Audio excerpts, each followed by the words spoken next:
Hello అండి. Andhra sweets అనగానే ముఖ్యంగా గుర్తొచ్చేవి పూతరేకులు.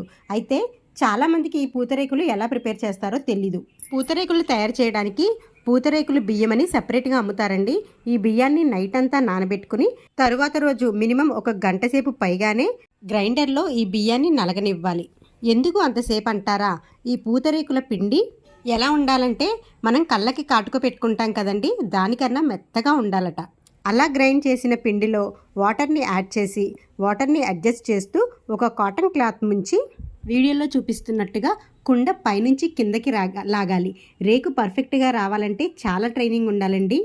పూతరేకులు వేసేటప్పుడు కింద మంట ఎక్కువ అవ్వకూడదు, తక్కువ అవ్వకూడదు, మీడియంలో అడ్జస్ట్ చేస్తూ పూతరేకు వేయాలన్నమాట. లేకపోతే పూతరేకు అస్సలు సరిగ్గా రాదు. 100 పూతరేకులు వేస్తే అందులో ఒక్క వాటర్ డ్రాప్ పడినా రేకులన్నీ వేస్ట్ అయిపోతాయి, పిండి కూడా పాడైపోతుంది. పూతరేకులు వెనకాల ఇంత కష్టం ఉంటుంది.